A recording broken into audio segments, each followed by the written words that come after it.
Hello, this is Alicia Lippert, and this is my self-analysis in light of the innovation personas. I begin with an overview of the 10 personas, as well as the key points that I found from each. Under the learning roles, you will see the anthropologist, the experimenter, the cross-pollinator. Under organizing roles, the hurdler, the collaborator, and the director. And under building roles, the experienced architect, the set designer, the caregiver, and the storyteller. After reviewing the 10 personas, I found that there were 3 personas that fit me best. The first is the anthropologist. I feel that I do observe behaviors of others and I do listen to others. I am also approachable and empathetic. I don't always use my instincts, however. I tend to second guess myself. The second persona I found that fit me was the caregiver. I feel I do anticipate others' needs, I do take care of others, and I do like to make people feel important. I'm also, as I said, empathetic, and I don't show rather than teach. Obviously, as a teacher, I like to teach. And the final one I found that I felt probably fit me the best was the collaborator. I do enjoy bringing a variety of people together. I do prefer to lead from the middle. I'm more of a behind-the-scenes kind of person. I do tend to set aside my own work for others. I communicate and collaborate. These are 2 big components at the school I teach at. And I hope that I do come through in a clutch. What I don't do is always have the patience for things. I also found that there were some personas that were not like me. The first is the storyteller.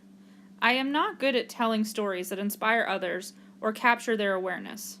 I do have a lot of stories, but I don't always feel like I know the right one for the right situation.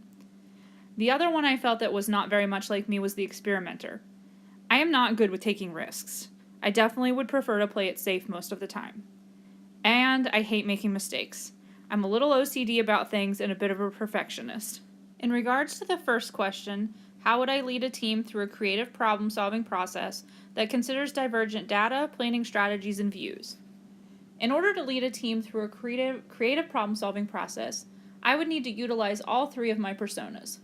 As a collaborator, I would bring together a diverse group and lead from the middle, allowing them to have input too.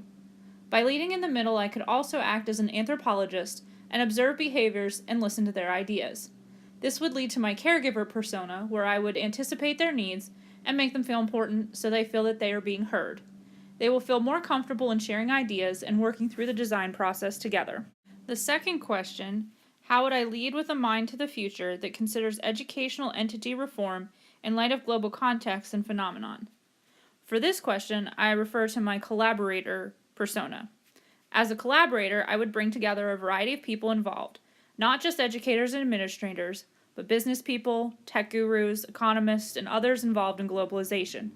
This way we ensure the reform takes into account every effect that globalization has.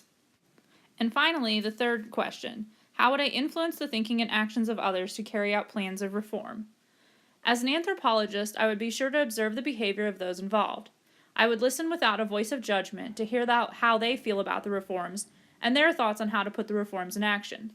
As a caregiver, I would anticipate their needs and make them feel heard. The best way to get buy-in is to allow them to have a voice. To conclude, no matter which persona or personas that you feel you utilize, the goal is still the same: to be a good leader and to encourage teamwork. Thank you.